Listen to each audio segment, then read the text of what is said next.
नमस्कार दोस्तों, आप सभी का बहुत-बहुत स्वागत है। मेरा नाम है संदीप और आप देख रहे हैं बायोलॉजी वॉरियर्स का ऑफिशियल यूट्यूब चैनल। ये मेरी कुछ प्रोफाइल है जिसको आप स्क्रीन पर देख पा रहे हैं।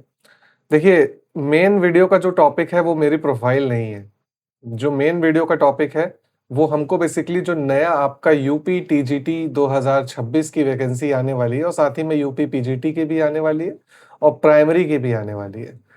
और ऐसा अनुमान लगाया जा रहा है कि लगभग आपकी 23,000 से लेकर के 25,000 तक वैकेंसीज टोटल तीनों लेवल पर आने वाली है।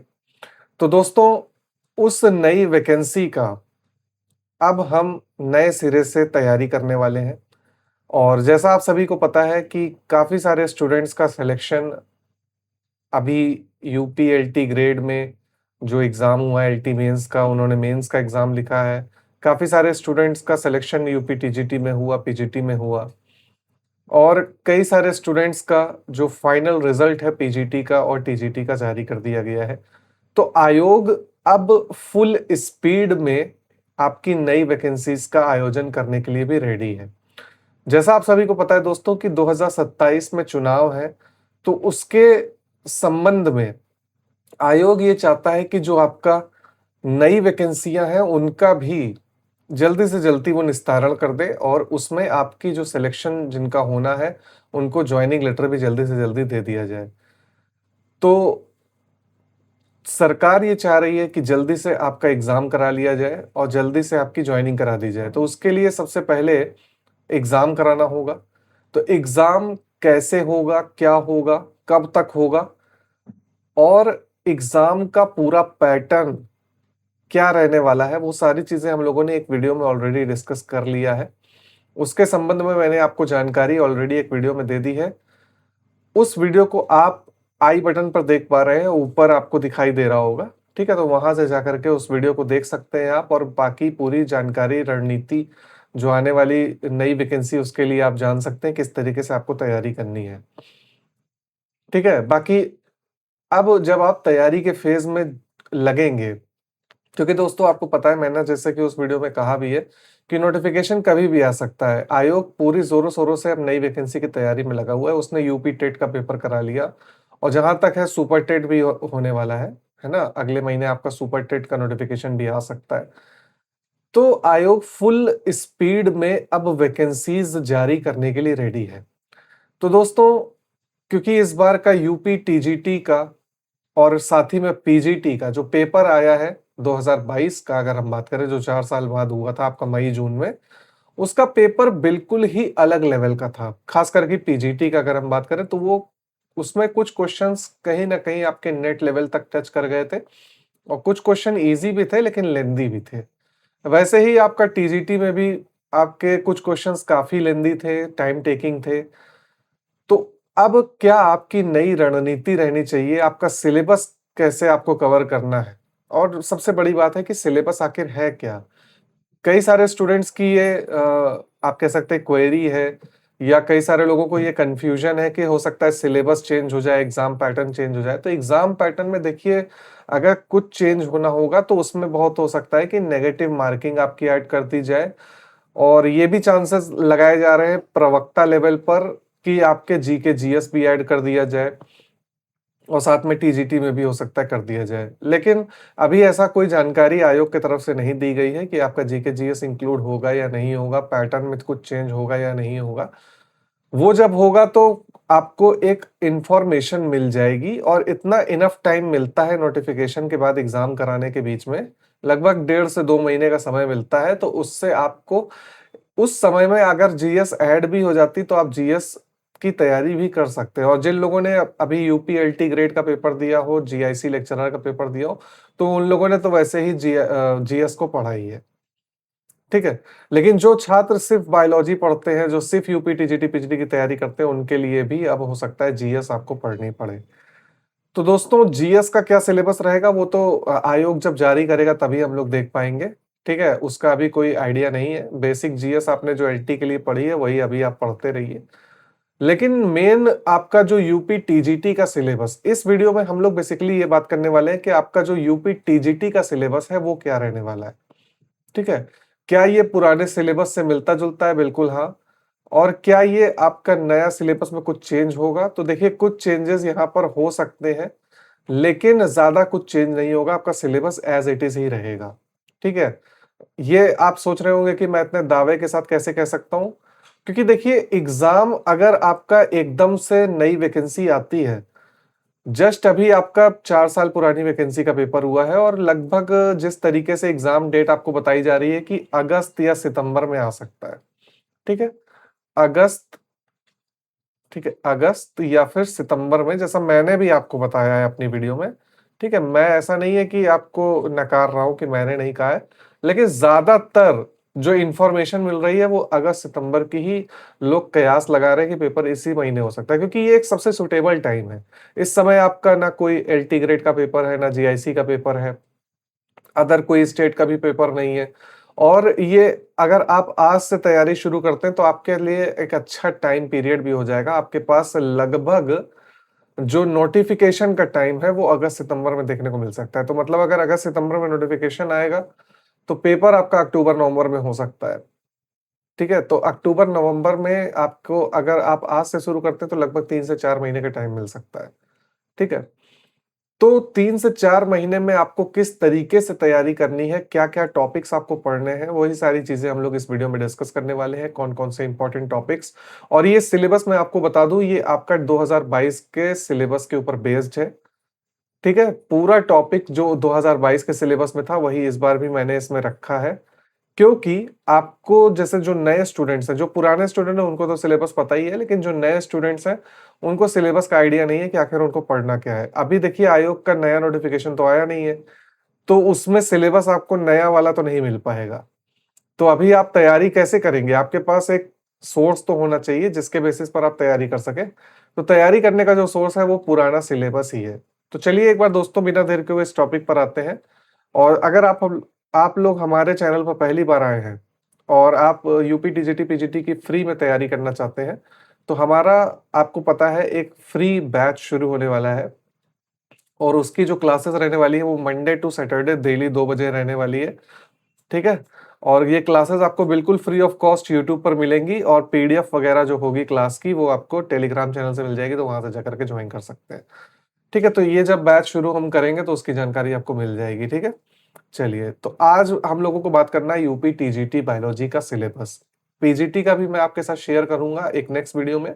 अभी इस वीडियो में हम लोग सिर्फ टीजीटी के सिलेबस के ऊपर फोकस करते हैं। आपको जैसा पता है, आपका जो टीजीटी बायोलॉजी का पेपर होता है, जैसे पीजीटी में भी सेम सिलेबस होता है और ये सिलेबस आपके 2022 के ओवरव्यू के ऊपर है, ठीक है?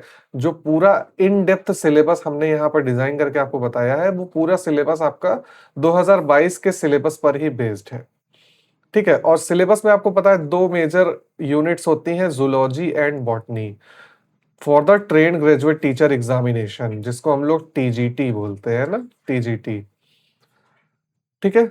तो इसमें हम लोग बेसिकली आपको बताएंगे कि किस तरीके से आप एग्जाम फोकस कंटेंट को कैसे पढ़ सकते हैं, कॉम्प्रिहेंसिव कवरेज आपकी कैसे कराई जाएगी, सिलेबस ओरिएंटेड आपकी तैयारी कैसे कराई जाएगी और easy to study and revise, मतलब किस तरीके से आपको प्रैक्टिस कराई जाएगी। तो वो तो हम लोग जैसा आपको फ्री ऑफ कंटेंट के माध्यम से कराते रहेंगे, लेकिन सबसे पहले ऑफिशियल सिलेबस को हम लोग डिस्कस कर लेते हैं, जो आपका यूपी टीजीटी का ऑफिशियल सिलेबस है। किसका सिलेबस है? यूपी टीजीटी का, ठीक है? यूपी टीजीटी का ऑफिशियल सिलेबस हम लोग डिस्कस करने जा रहे हैं, जिसमें सबसे पहले अगर हम पार्ट ए की बात करें तो उसमें जूलॉजी आता है, जिसमें आपको कंप्लीट स्टडी करनी होती है एनिमल लाइफ की, फिजियोलॉजी की, जेनेटिक्स और इवोल्यूशन की। देखिए जेनेटिक्स और इवोल्यूशन तो आपका कॉमन सब्जेक्ट है, वो आपके दोनों ही सिलेबस में आ जाता है, लेकिन इसको मैंने जूलॉजी में इंक्लूड किया है ताकि आपको बार बार वो चीजें रिपीट ना लगे, है ना? चलिए, अगर हम लोग क्लासिफिकेशन की बात करें तो सिलेबस जो है वो आपका पहले तो एक बेसिक क्लासिकल जूलॉजी पर बेस्ड है, जिसमें आपके क्लासिफिकेशन और एनिमल टेक्सोनॉमी आ जाती है, जिसमें हमको पूरा लिविंग वर्ल्ड जो है, पूरा जो लिविंग वर्ल्ड है, खास करके एनिमल वर्ल्ड जो होता है, फौना की अगर हम बात करें, तो उस लिविंग वर्ल्ड में जैसे आपका सबसे बेसिक फाइलम जो है प्रोटोजोआ, पोरीफेरा, एंटामीबा, हिस्टोलिटिका, और मतलब ये सारी स्पीसीज इसलिए मैंने लिखी क्योंकि इसको आपको डिटेल में पढ़ना होता है। जैसे एंटामीबा, हिस्टोलिटिका हो गया, प्लाज्मोडियम हो गया, उसके द्वारा मलेरिया जो होता है वो आपको पढ़ना होता है। अमीबिक डिसेंट्री जो होती है एंटामीबा के द्वारा, उसकी लाइफ साइकिल आपको पढ़नी पड़ती है। पैरामीशियम और साथ ही में आपका यूग्लिना, साइकॉन, साइकॉन के आपको कैनाल सिस्टम्स वगैरह डिटेल में पढ़ने होते हैं। तो ये सारे जो इम्पोर्टेंट डिटेल में जो फाइलम को पढ़ना होता है, जिस स्पीशीज को डिटेल में पढ़ना होता है, उसको भी मैंने यहाँ पर लिखा है। बाकी आपको सारे स्पीशीज के बोटेनिकल जूलॉजिकल नेम भी आपको पता होने चाहिए और उसका फिजिकल कैरेक्टरिस्टिक्स भी आपको पता होना चाहिए। ठीक है, तो अगर सिलेबस में बाकी स्पीशीज नहीं इंक्लूड की गई है तो इसका मतलब ये नहीं कि आपको उनको नहीं पढ़ना है। आपको उनको पढ़ना है, लेकिन आप उनको सिर्फ सुपरफिशियली पढ़ना है, आपको उनको डिटेल में नहीं पढ़ना है। ठीक है, सीलेंट्रेटा से एनिलिडा की अगर हम बात करें तो इसमें Hydra, Aurelia, Fasciola, Taenia, Ascaris, Nereis, Pheretima जैसे इंपॉर्टेंट स्पीसीज की आपको कैरेक्टर वाइज पूरा डिटेल में स्टडी करनी है। ठीक है, इसके अलावा आर्थ्रोपोडा, मोलस्का, इकाइनोडर्मेटा, कॉर्डेटा, इन सब में जो आने वाली यूरोमैस्टिक्स, कोलंबा, लिविया, रैबिट, ये सारी जो इंपॉर्टेंट स्पीसीज है, इनके डिटेल स्ट्रक्चर आपको पढ़ने हैं। इनके अंदर पर्टिकुलर टॉपिक, लाइफ साइकिल, हर चीज आपको पढ़नी है, एनाटॉमी वगैरह पढ़नी है। इसके अलावा जो कॉमन सब्जेक्ट होता है वो आपका साइटोलॉजी का होता है। ठीक है, साइटोलॉजी का होता है। तो साइटोलॉजी में आपको क्या पढ़ना होता है? साइटोलॉजी में आपको सेल का स्ट्रक्चर पढ़ना होता है, जिसमें microscopic structure of the cell, जिसमें सेल ऑर्गेनलीज वगैरह आ जाती हैं। ठीक है, सेल ऑर्गेनलीज वगैरह आ जाती हैं। ये सारी चीजें आपको डिटेल में पढ़नी होती है।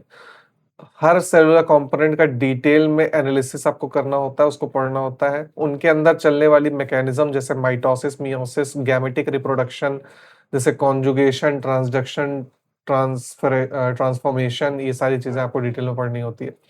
मेंडलिज्म में अगर हम जाएं, मतलब जेनेटिक्स की अगर हम बात करें, ठीक है, जेनेटिक्स की अगर हम बात करें तो जेनेटिक्स में आपको जो जेनेटिक्स के फाउंडेशनल प्रिंसिपल होते हैं, जैसे मेंडल साहब के इनहेरिटेंस के लॉ हो गए, ट्रेड्स का ट्रांसमिशन हो गया, बेसिक जेनेटिक मैपिंग हो गई, है ना, जैसे जीन रेगुलेशन वगैरह, लैक ओपेरॉन और आपके ट्रिप्टोफैन ओपेरॉन, ये सारी चीजें आपको डिटेल में पढ़नी होती है। जीन रेगुलेशन में ही आप जैसे एडवांस्ड कॉन्सेप्ट जो कि जेनेटिक लिंकेज को कवर करता है, जीन रेगुलेशन मैकेनिज्म जैसे आपका लैक ओपेरॉन वगैरह हो गया, यूजेनिक्स और पॉपुलेशन जेनेटिक्स वगैरह जिसमें हार्डी विनबर्ग इक्वेशन वगैरह आता है, वो आपको डिटेल में पढ़ना होता है।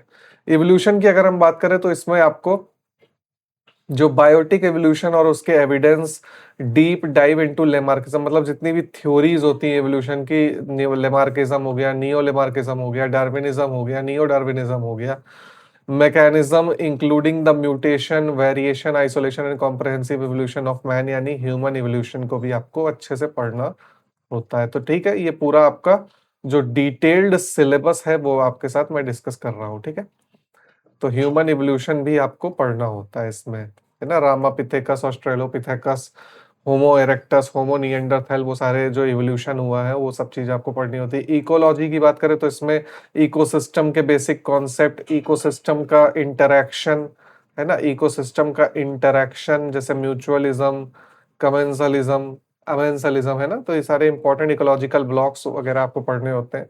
जनरल नॉलेज आपको होनी चाहिए इन्वायरमेंटल पॉल्यूशन की, उनके रिगार्डिंग में जो लॉज गवर्नमेंट ने जारी किए हैं वो सारी चीजें आपको पता होना चाहिए। जू जियोग्राफी आपको पता होना चाहिए, मेन जू जियोग्राफिकल जोन्स और उनके इनहेबिटेंट एनिमल्स के बारे में आपको पता होना चाहिए, क्योंकि आप जूलॉजी पढ़ रहे हैं ना। फिजियोलॉजी और एम्ब्रियोलॉजी की बात करें तो इसमें आपको बेसिकली जो डेवलपमेंटल बायोलॉजी आती है, और एनिमल फिजियोलॉजी में जो आपकी कह सकते हैं digestive system, reproductive system, circulatory system, ये सारी चीजें आपको डिटेल में पढ़नी होती है। बायोकेमिस्ट्री और सिस्टम्स की अगर हम बात करें तो इसमें carbohydrate, protein, fat, enzyme, hormone, इन सब का बेसिक स्ट्रक्चर और उनका क्लासिफिकेशन आपको पढ़ना होता है। बॉडी फंक्शन जैसे digestion, respiration, circulation, blood excretion and neural communication, इन सब का आपको डिटेल में स्टडी करनी होती है। डेवलपमेंटल बायोलॉजी में आप जैसे ह्यूमन का डेवलपमेंट तो पढ़ते ही हैं, ठीक है, ह्यूमन का डेवलपमेंट तो आपको पढ़ना ही होता है, जो आपका रिप्रोडक्शन के बाद आता है ना। ह्यूमन डेवलपमेंट में जैसे एम्ब्रियोनिक डेवलपमेंट तो आपको पढ़ना ही होता है, तो वो तो पढ़ना ही है। उसके अलावा आपको कुछ स्पेसिफिक स्पीसीज का भी, जीनस का भी आपको पढ़ना होता है, जैसे एम्फियोक्सस की एम्ब्रियोलॉजी हो गई, फ्रॉग और फाउल यानी चिक का भी आपको डेवलपमेंट पढ़ना होता है, चिक एम्ब्रियो का डेवलपमेंट, और मैमेलियन प्लेसेंटा का इवोल्यूशन किस तरीके से हुआ है मेटाथेरियन में, प्रोटोथेरियंस में, वो सारी चीजें आपको पढ़नी होती है। तो ये कंप्लीट सिलेबस है जूलॉजी का। अब हम लोग पार्ट बी पर आ चुके हैं, जिसमें हमको बात करनी है पूरा बॉटनी का सिलेबस, क्योंकि आपको मैंने शुरू में ही बताया कि आपका जो सिलेबस है वो 2 यूनिट्स में बटा हुआ है, जूलॉजी एंड बॉटनी। तो जूलॉजी का तो हमने डिस्कस कर लिया, बॉटनी पर चले आते हैं। बॉटनी में भी आपको कई सारे टॉपिक्स पढ़ने होते हैं, जैसे इन डेप्थ प्लांट के फॉर्म्स, माइक्रोब्स, टैक्सोनॉमी, फिजियोलॉजी वगैरह पढ़नी होती है। अगर हम लोग क्लासिफिकेशन में आए तो टैक्सोनॉमी में आपको सबसे पहले तो आपको वायरसेस और बैक्टीरिया का क्लासिफिकेशन पढ़ना रहता है, उनका नेचर, ट्रांसमिशन, इंपॉर्टेंट वायरसेस और बैक्टीरियल स्ट्रक्चर, उनका जो सेल वॉल का स्ट्रक्चर है, प्लाज्मा मेम्ब्रेन का स्ट्रक्चर है ना, ये सारी चीजें पढ़नी होती है। बैक्टीरियल रिप्रोडक्शन की इकोनॉमिक सिग्निफिकेंस की, मतलब उसमें इकोनॉमिकली उनका क्या इंपॉर्टेंस है, वो सारी चीजें पढ़नी होती है। एल्गल डाइवर्सिटी पे अगर हम लोग आ जाए तो डिफरेंट एल्गीज, जैसे ब्लू ग्रीन एल्गी हो, नॉस्टॉक, वॉलवॉक्स, स्पायरोगेरा, एक्टोकार्पस, इन सबके लाइफ साइकिल और स्ट्रक्चर आपको डिटेल में पढ़ना होता है। फंगस की अगर हम बात करें, फंजाई की, तो फंजाई फाइलम में आपका Pythium, Saccharomyces cerevisiae, Penicillium, Puccinia, Agaricus, इन सब की लाइफ साइकिल और क्लासिफिकेशन आपको डिटेल में पढ़ना होता है। इसके अलावा अगर हम हायर प्लांट्स की तरफ बढ़े तो एम्फीबिया ऑफ प्लांट किंगडम, जिसको बोला जाता है ब्रायोफाइट्स, तो इनको भी हमको डिटेल में पढ़ना होता है। ठीक है, एम्फीबियन ऑफ प्लांट किंगडम इनको बोला जाता है ना, ब्रायोफाइट्स को।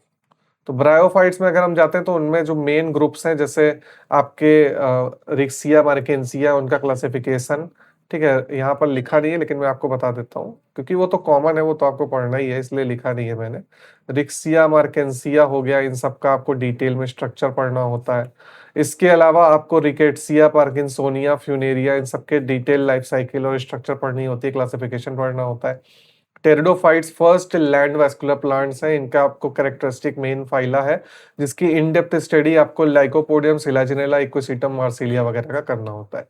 इसके अलावा जिम्नोस्पर्म और एनवायरनमेंट पे अगर हम आगे बढ़ जाए तो जिम्नोस्पर्म्स में आपको डिटेल फोकस करनी होती है लाइफ साइकिल और इकोनॉमिक इंपॉर्टेंस, जैसे साइकस और पाइनस की। इसके अलावा आप एफेड्रा, एफेड्रा और नीटम का भी आप पढ़ सकते हैं, है ना, उसका भी पूछा जाता है। वैसे वो पीजीटी में ज्यादा पूछा जाता है, लेकिन टीजीटी में भी आता है। ठीक है, इन्वायरमेंटल बायोलॉजी की बात करें तो माइक्रो ऑर्गेनिज्म का रिप्रोडक्शन, मेगा स्पोरोजेनेसिस और life cycle of angiosperm and, आप कह सकते हैं ओव्यूल और एम्ब्रियो सैक का डेवलपमेंट किस तरीके से होता है एंजियोस्पर्मिक फ्लावरिंग प्लांट्स में, वो आपको पढ़ना होता है। ये बेसिकली आपका एम्ब्रियोलॉजी ऑफ फ्लावरिंग प्लांट्स वाला टॉपिक हो जाता है ना, एम्ब्रियोलॉजी ऑफ फ्लावरिंग प्लांट्स। ठीक है, तो ये सारे टॉपिक्स आपको पढ़ने होते हैं। ठीक है, अब अगर हम पैलेंटोलॉजी और टेक्सोनॉमी में आगे बढ़ जाए तो आपको टेक्सोनॉमिकल सिस्टम्स, जिसमें आपको बेंथम और हुकर का नेचुरल क्लासिफिकेशन और उनमें सीड का डेवलपमेंट किस तरीके से होता है, साथ ही में हचिंसन सिस्टम ऑफ क्लासिफिकेशन और डिफरेंट फैमिलीज जो आपकी आती हैं, वो सारी चीजें आपको पढ़नी होती है, जैसे रेननकुलेसी, क्रूसीफेरी, कैरियोफाइलेसी, रोजेसी, सोलेनेसी, कंपोजिटी, ग्रामिनी जैसी इंपॉर्टेंट फैमिलीज आपको पढ़नी है। तो इसके अलावा भी और भी फैमिलीज है, लेकिन आपको इन पे ज्यादा फोकस करना है। ठीक है, पैलेंटोलॉजी की बात करें तो इसमें फॉसिलाइजेशन की प्रोसेस, पैलेंटोलॉजिकल इंपॉर्टेंस उनका क्या होता है, फॉसिल्स का, उनकी स्टडी कैसे की जाती है, डेंड्रोक्रोनोलॉजी क्या होती है, ये सारी चीजें आपको पढ़नी होती है ना। डेंड्रोक्रोनोलॉजी ये बेसिकली एक स्टडी होती है जिसके माध्यम से प्लांट्स की एज पता की जाती है ना। तो ये सारे इंपॉर्टेंट टॉपिक्स है जो आपको पढ़ने होते हैं पैलेंटोलॉजी में। इकोनॉमिक बॉटनी की अगर हम बात करें तो इकोनॉमिक बॉटनी में आपको प्लांट के द्वारा प्रोड्यूस होने वाले timber, vital fibre, essential oil, medicine, beverages और स्पाइसेस, ये सारी चीजें इकोनॉमिक बॉटनी में पढ़नी होती है। प्लांट की अगर मॉर्फोलॉजी की हम बात करें तो उनमें डिस्टिंक्टिव कैरेक्टर जैसे रूट, स्टेम, लीफ, फ्लावर, इन सब का डिटेल स्ट्रक्चर कैसा होता है, एनाटॉमी कैसे होती है, वो सारी चीजें आपको पढ़नी होती है। ठीक है, एनाटॉमिकल स्ट्रक्चर, मॉर्फोलॉजिकल स्ट्रक्चर वगैरह आपको पढ़ना होता है। इसी तरीके से आपको डिटेल इन्फ्लोरेसेंस का क्लासिफिकेशन, जैसे साइएथियम हो गया, या आप कह सकते हैं कैटकिन हो गया, या आप कह सकते हैं रेसीन टाइप ऑफ इन्फ्लोरेसेंस हो गया, तो इन सब का क्लासिफिकेशन भी आपको पता होना चाहिए, और किस फैमिली में पाया जाता है और उनका क्लासिफिकेशन किस बेसिस पर किया गया है वो भी आपको पढ़ना होता है। ठीक है, टिश्यूज और एनाटॉमी में अगर हम चले जाए तो tissue apparatus, physiological character of stem and leaves, ये सारी चीजें पढ़नी होती हैं। और डिफरेंट टिश्यूज़ जो इन्वॉल्व होती हैं प्लांट के फिजियोलॉजिकल एक्टिविटीज़ में, वो आपको पढ़ना होता है। इसी के अलावा सेकेंडरी ग्रोथ, नॉर्मल और anomalous secondary growth, special reference to the root and orchid of Tinospora and Dracaena Bougainvillea, ये सारी चीज़ें आपको डिटेल में सिलेबस में पढ़नी होती है, ठीक है?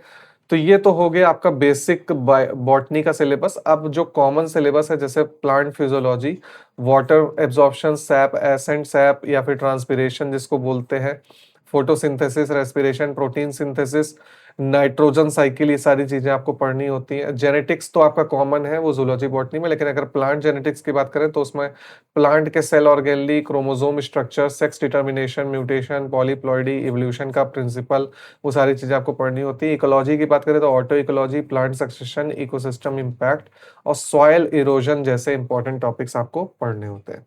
तो दोस्तों ये तो हो गया पूरा डिटेल सिलेबस की एनालिसिस। अब ये सिलेबस आप किस बुक से कवर करेंगे, किस ऑनलाइन रिसोर्स से कवर करेंगे, उसको एक बार जान लेते हैं। तो ऑथेंटिक बुक लिस्ट मैंने आपके साथ यहाँ पर शेयर की है, तो इसको आप फॉलो करेंगे तो आपका जो तैयारी बेहतर ढंग से हो पाएगी। सबसे पहले आपको अपना बेस कवर करने के लिए आपको बॉटनी और जूलॉजी का जो पूरा फाउंडेशन है उसको कवर करना होगा। उसको कवर करने के लिए आप एनसीईआरटी को फॉलो कर सकते हैं, क्लास 11th एंड 12th की। इसके अलावा ट्रूमैन्स की ऑब्जेक्टिव बायोलॉजी है जो आप एनसीईआरटी से पढ़ेंगे, उसका रिवीजन और प्रैक्टिस आप यहाँ से कर सकते हैं। बाकी आप डिटेल सोर्सेस पर जाते हैं तो उसमें आपकी आरएल कॉपाल आ जाती है, जो इनवर्टिब्रेट और वर्टिब्रेट दो अलग अलग वॉल्यूम्स में आती है। जो मॉडर्न टेक्स्ट बुक है उसको आपको पढ़ना है। हो सके तो लेटेस्ट एडिशन ले लीजिएगा, लेकिन अगर नहीं अवेलेबल होती है तो आप सेकेंड हैंड पुरानी एडिशन की भी बुक से काम चला सकते हैं, ठीक है। बॉटनी की अगर हम बात करें तो इसमें सिंह पांडे जैन की जो एंजियोस्पर्म वाली बुक आती है, higher animals higher plant species के बारे में इसमें सारा दिया गया है, मॉर्फोलॉजी, एनाटॉमी वगैरह, उससे आप पढ़ लेंगे। बाकी लोअर बॉटनी के लिए आप सिंह पांडे जैन या एस चांद पब्लिकेशंस की एक और बुक आती है जिसमें आपको आप कह सकते हैं बॉटनी का जो लोअर बॉटनी वाला पोर्शन है, मतलब एल्गी से लेकर के बैक्टीरिया, वायरसेस से लेकर के जिम्नोस्पर्म तक का सारा उसमें दिया है, उसको अच्छे से कवर कर सकते हैं। बाकी ये तो आपकी डिटेल बुक्स हो गई, और आपको इसमें अगर कुछ डेटा नहीं मिलता है जैसे, तो आप रमेश गुप्ता और एमपी कौशिक की बुक के लिए जा सकते हैं, जो स्पेसिफिकली यूपी टीजीटी पीजीटी के सिलेबस को कवर करने का काम करता है, ठीक है। बाकी अगर प्रीवियस ईयर के एनालिसिस तो आपको करते ही रहना है, तो उसको आप कैसे करेंगे? उसके करने के लिए आप घटना चक्र का सोर्स फॉलो कर सकते हैं। कुछ लोग यूथ कंपटीशन भी फॉलो करते हैं ट्रेंड की एनालिसिस करने के लिए कि 20 साल में किस तरीके के पेपर आए हैं, 30 साल में किस तरीके के पेपर आए हैं। लेकिन आपको इतना ज़्यादा पुराना पढ़ने की ज़रूरत नहीं, क्योंकि आपको पता है एकदम से पैटर्न अब चेंज हुआ है, तो अब पुराने पैटर्न पे क्वेश्चन कम आएँगे। लेकिन हाँ, अगर आपको प्रैक्टिस करनी है, तो आप हमारे साथ ऑनलाइन फ्री ऑफ कॉस्ट हमारे ऑनलाइन बैच से भी प्रैक्टिस कर सकते हैं।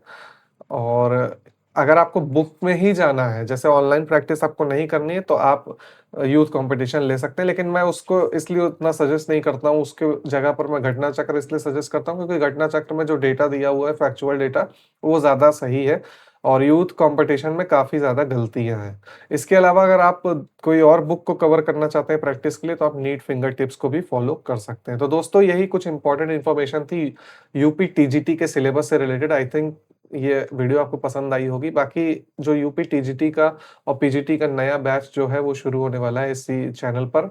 बिल्कुल फ्री ऑफ कॉस्ट बैच रहेगा ऑनलाइन, कोई भी चार्जेस आपसे नहीं लिए जाएंगे, और कंटेंट जो होगा वो हाई क्वालिटी में रहेगा। तो उसकी क्लासेस आपकी बहुत जल्द शुरू होने वाली है, तो उनकी जो क्लासेस है वो आपको कुछ ही टाइम बाद देखने को मिल जाएगी। तो इस चैनल को सब्सक्राइब जरूर कर लीजिएगा, और जो पीडीएफ नोट्स वगैरह है वो आपको टेलीग्राम चैनल से मिल जाएगा, तो आप हमारे टेलीग्राम चैनल से जुड़ करके प्राप्त कर सकते हैं, ठीक है। तो ये दोनों चीजें आप स्क्रीनशॉट लेकर के वहां से ज्वाइन कर लीजिए, ठीक है। बाकी टाइमिंग आपको स्क्रीन पर दिख ही रही है जहां से आपकी क्लासेस चलेंगी। तो दोस्तों यही कुछ इंपॉर्टेंट इन्फॉर्मेशन थी। आई होप कि आपको वीडियो अच्छी लगी होगी। वीडियो अच्छी लगती है तो लाइक जरूर कर दीजिएगा, और इतनी देर आप इस वीडियो में जुड़े उसके लिए बहुत बहुत धन्यवाद। मिलते हैं नेक्स्ट क्लास में, तब तक के लिए थैंक यू सो मच। जय हिंद, जय भारत।